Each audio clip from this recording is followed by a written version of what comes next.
নমস্কাৰ বন্ধু বান্ধৱীসকল আজি ভিডিঅ'টিত মই আপোনালোকক এনেকুৱা কেইটামান কামৰ বিষয়ে ক'বলৈ গৈ আছোঁ যিকেইটা কাম এগৰাকী বিবাহিতা মহিলাই কেতিয়াও কৰিব নালাগে যদিহে তেওঁলোকে এই কেইটা কাম তেওঁলোকৰ বিয়াৰ পিছতো কৰি থাকে তেন্তে তেওঁলোকৰ সাংসাৰিক জীৱনত বহুতো সমস্যাৰ সৃষ্টি হ'ব পাৰে তেন্তে আহক জানো সেই কামকেইটাৰ বিষয়ে যিকেইটা এগৰাকী বিবাহিতা মহিলাই কৰাটো কেতিয়াও উচিত নহয় প্ৰথম কামটো হৈছে এগৰাকী বিবাহিতা মহিলাই কেতিয়াও তেওঁৰ স্বামী অনুমতি অবিহনে তাই কোনো ফ্ৰেণ্ড বা সম্পৰ্কীয়ৰ ঘৰত থকাটো উচিত নহয়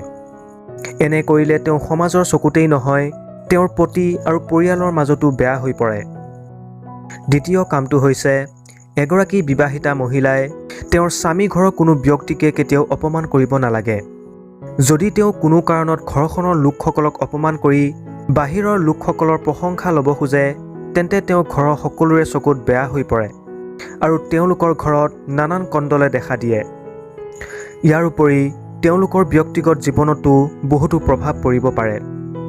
সেয়েহে এগৰাকী বিবাহিতা মহিলাই ঘৰৰ সকলো সমস্যা বুজা পৰা মাজেৰে সমাধান কৰিব লাগে তৃতীয়তে এগৰাকী বিবাহিতা মহিলাই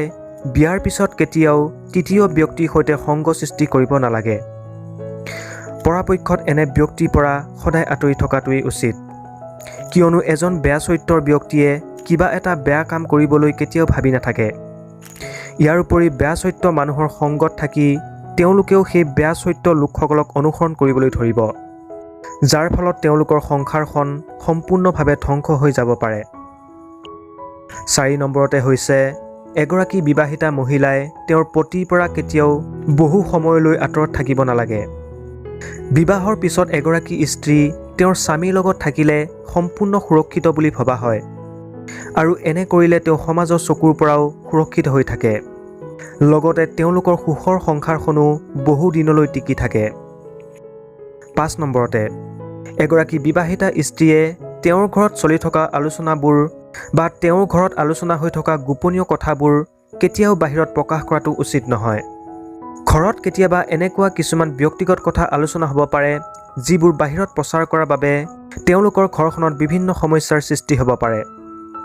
সেইবাবে এগৰাকী বিবাহিতা স্ত্ৰীয়ে কোনো কাৰণতে ঘৰৰ বা স্বামীৰ যিকোনো গোপন কথা কেতিয়াও আনৰ আগত প্ৰকাশ কৰিব নালাগে গতিকে আজিৰ ভিডিঅ'টি ইমানেই ভিডিঅ'টি চাই কেনে লাগিল তলত কমেণ্ট কৰি নিশ্চয় জনাই দিব আৰু যদি ভাল পাইছে তেন্তে এটা লাইক কৰি দিব আজিলৈ ধন্যবাদ